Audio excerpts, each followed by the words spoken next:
Welcome back to the channel new blog আছে। সকালে ভালো আছে, আমিও খুব ভালো আছি। সব কাজকর্ম সেরে স্নান দান করে উঠে গেছি। রান্নার চাপটা যে খুব কমই ছিল, বেশি চাপ ছিল না।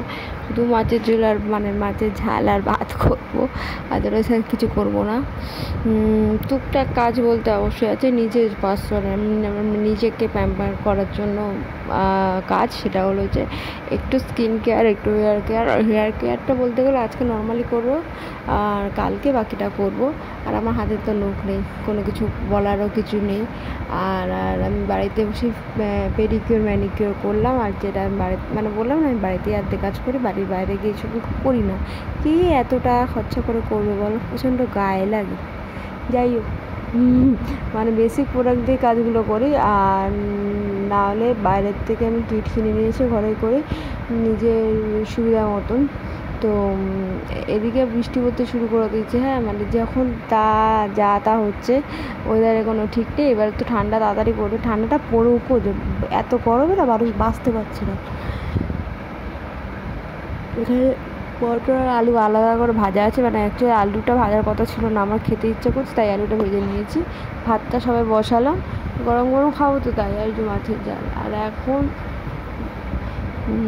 জামা কাপড়গুলো তুলে ঘরে মানুষের ঘর কি পুজোর সময় ফাঁকা করে রাখে, সুন্দর করে গুছিয়ে রাখে। সুন্দর করে তো আমি গুছিয়ে রেখেছি, সেটা বড় কথা না। বড় কথা হচ্ছে এই বৃষ্টির জন্য কী হচ্ছে আমাকে ঘরে জামা কাপড় মেলতে হচ্ছে। এইটা কি মানা যায় না একদম। খটখটে রোদ্দুর হবে, পুরো জামা কাপড়গুলো আমি মেলে দেবো সকালবেলা। আর আমি পুজোর দিনগুলো সকালবেলায় ঘুম থেকে উঠি, প্রচুর সকালে ঘুম থেকে উঠি। আর এই যে এখন বাসন ধুতে চলে এসেছি। কেন আমি খেয়ে দিয়ে উঠে থেকে তারপর আর বাসন ধুইনি আজকে।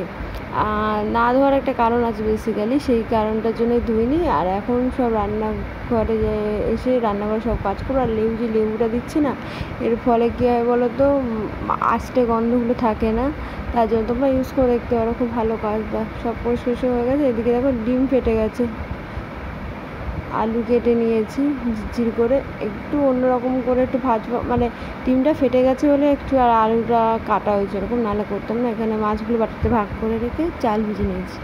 আর এমনভাবে ডিমগুলো ফেটেছে কি আর বলবো। এই ফ্ল্যাক্স সিডটাকে রেখে একটুখানি নিয়ে যাব বাড়ির জন্য, আর বাকিটা আমারই থাকবে। কেন আমি এটা আপাতত মাথায় ইউজ করে দেখি কি রেজাল্ট পাচ্ছি, দেন তোমাদের সাথে আমি শেয়ার করবো। আর এই যে আমার ব্রেসলেট বলো যাই বলো, এটারও খুব পছন্দ আর শখের একটা জিনিস, যেটা আমি একটু খুব কমই পরি। বেশি যেটা পছন্দ না সেটা আমি কম পরি, যেন নষ্ট না হয়, হারিয়ে যাওয়া যায়, এরকম একটা ব্যাপার থাকে আমার মধ্যে। তো চলো, যা কাজ আছে সব তো সেরেই নিচ্ছে আস্তে আস্তে করে। আর নিজের যে কাজ আছে সেটা রাত্রিবেলায় করবো। একটা প্যাক বানিয়ে মুখে ইউজ করবো নর্মালি, তারপরে ঘুমিয়ে পড়বো রাতে। তো চলো, টাটা, বাই বাই।